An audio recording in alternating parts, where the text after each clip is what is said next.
मातरम सिर्फ अतीत की ललकार नहीं, ये वर्तमान की जिम्मेदारी है। यही समय है कि हम वंदे मातरम को सिर्फ नारा नहीं, नीति और जिम्मेदारी बनाए। आज हमारे राष्ट्रगीत के 150 वर्ष पूरे होने पर हो रही महत्वपूर्ण चर्चा में गर्व के साथ एक भारतीय होने के नाते मैं अपने विचार रखना चाहती हूँ। सदन में इतिहास को तोड़ मरोड़ कर पेश करके फिर से मुस्लिम तुष्टीकरण के नाम पर भारतीय मुसलमानों को कटघरे में खड़े करने की कोशिश की जा रही है। लेकिन मैं सदन में बताना चाहूँगी कि हम भारतीय मुसलमान जिन्ना के आह्वान को ठुकराकर अपने इस प्यारे वतन की मिट्टी के साथ मजबूती से जुड़े रहे। हमने महात्मा गांधी, बाबा साहब डॉक्टर भीमराव अंबेडकर, रविंद्रनाथ टैगोर जी, सुभाष चंद्र बोस जी, मौलाना अबुल कलाम आज़ाद, अशफाक उल्लाह खां साहब के विचारों को अपनाया। हम भारतीय मुसलमान इंडियंस बाय चॉइस हैं, बाय चांस नहीं।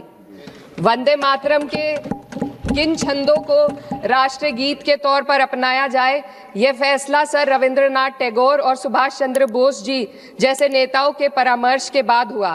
क्या अब हम उन महान नायकों की समझ पर प्रश्न चिन्ह उठाएंगे? उन्हें देश को बांटने वाला और तुष्टीकरण करने वाला कहने का पाप करेंगे? उन महान हस्तियों ने वंदे मातरम के उन छंदों को अपनाया जिन्होंने देश के हर वर्ग, हर धर्म के मानने वालों को एक सूत्र में पिरोने का काम किया। और मैं एक घटना आप लोगों के सामने रखना चाहती हूँ। वर्ष 1998 में उत्तर प्रदेश सरकार के मंत्री रविंदर शुक्ला जी ने स्कूलों में राष्ट्रगीत को गाना अनिवार्य कर दिया था। लेकिन तब के तत्कालीन प्रधानमंत्री अटल बिहारी वाजपेयी जी ने, जो उस समय लखनऊ के दौरे पर थे, उत्तर प्रदेश सरकार के इस फैसले पर नाराजगी जताई और यूपी सरकार ने राष्ट्रगीत को अनिवार्य करने वाले मंत्री को बर्खास्त कर दिया था। अब मैं सत्ता पक्ष से सवाल करना चाहूंगी।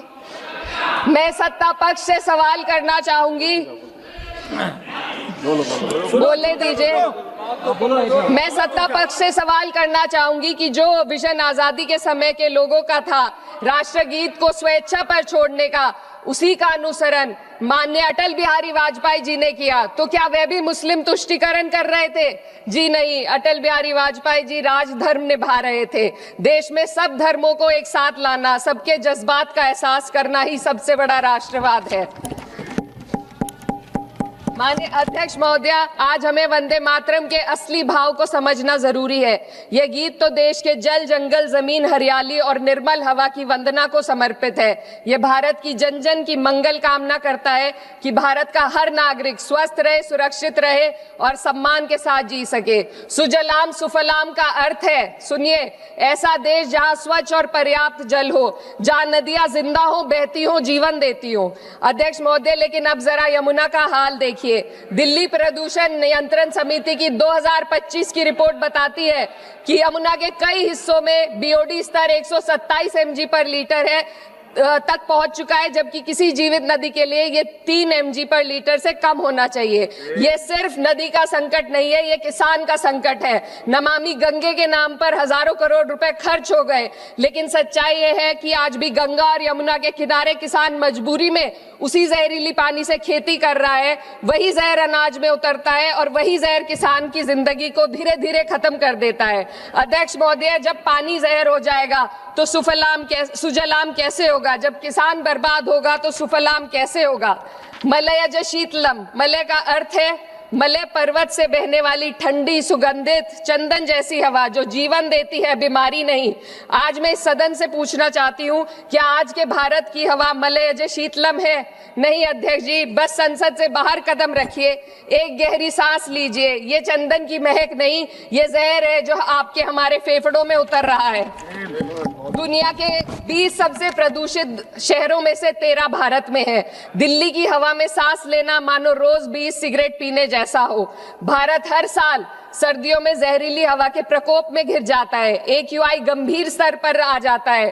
ठंडी हवा का सपना अब gas chamber, ma'am 2 minutes, gas chamber की हकीकत बन चुका है। हम वो देश हैं जहां सरकार प्रकृति पर बने गीत का मान मर्दन तो करती है, पर उसी प्रकृति, जंगल, हवा, पेड़ को बचाने वाले कानूनों को धीरे धीरे खुद ही खत्म कर रही है। ये है आज के हमारे मलयज शीतलम की अफसोसजनक सच्चाई। अगर हम हवा को साफ नहीं कर पाए तो न सुजलाम बचेगा, न सुफलाम बचेगा। माननीय अध्यक्ष महोदय, सस्य श्यामलम का अर्थ है ऐसा देश जहां उपजाऊ जमीन हो, जहां खेत फसल से भरे हो और किसान कर्ज और निराशा में न डूबा हो। आज किसान सिर्फ मौसम से नहीं लड़ रहा, वह प्रदूषण, नीतियों की बेरुखी और सिस्टम की नाइंसाफी से लड़ रहा है। एक तरफ कॉर्पोरेट के लोन माफ होते हैं, दूसरी तरफ किसान को उसकी वाजिब एमएसपी भी नहीं मिल पाती है। आप ग्लोबल सुपर पावर बनने की बात करते हैं, लेकिन हमारी पर कैपिटा इनकम दुनिया में 136वें नंबर पर है। हम अपने छोटे पड़ोसी देश से भी पीछे हैं। हमारे लोग $2,500 तक भी नहीं कमा पा रहे एक साल में, और जिन अरबपतियों की ये रक्षा करते हैं वो इतना पैसा एक सेकंड में कमा लेते हैं। आज वंदे मातरम को बुनियाद बनाकर राजनीति की जा रही है, लेकिन जमीन पर जंगल पूंजीपतियों को सौंपी जा रही है। आदिवासियों को उनके घरों से उजाड़ा जा रहा है। मातरम में जो मात्रा माता है वह सिर्फ मातृभूमि की वंदना नहीं, वे इस धरती की हर नारी, वे इस देश की हर बेटी, हर महिला के सम्मान की बात भी करता है। लेकिन आंकड़े अगर आप देखेंगे, एनसीआरबी की हाल की रिपोर्ट के अनुसार, मैम जसवंत के अनुसार देश में हर वर्ष लगभग 30,000 से अधिक बलात्कार हो रहे हैं। यानी एक दिन में 80 से अधिक महिलाएं यौन हिंसा का शिकार होती हैं, और ये सिर्फ दर्ज मामले हैं। जब जम्मू कश्मीर की एक बच्ची हिंसक अत्याचार का शिकार होती है, जब सत्ता से जुड़े लोगों पर आरोप लगते हैं और कार्रवाई वर्षों लटक जाती है, जब उन्नाव की पीड़िता लखनऊ के दरबार में इंसाफ को लेकर अपनी जान देने पर आमादा होती है, जब बिल्किस बानो के अपराधियों का सरकार के लोग द्वारा स्वागत किया जाता है, तो ये घटनाएं वंदे मातरम की आत्मा पर चोट पहुंचाती है। मैं अध्यक्ष महोदया बस यही कहना चाहती हूँ अपनी बात को अंत में रखते हुए कि वंदे मातरम सिर्फ अतीत की ललकार नहीं, ये वर्तमान की जिम्मेदारी है। ये आत्मा मंथन की घड़ी है। यही समय है कि हम वंदे मातरम को सिर्फ नारा नहीं, नीति और जिम्मेदारी बनाएं। और अपने जज्बात को मैं आलमा इकबाल साहब के तराना हिंद के साथ इस सदन में रखना चाहती हूँ कि सारे जहां से अच्छा हिंदुस्तान हमारा, हम बुलबुले हैं इसके, ये गुलसिता हमारा, मजहब नहीं सिखाता आपस में बैर रखना, हिंदी है हम, वतन है हिंदुस्तान हमारा।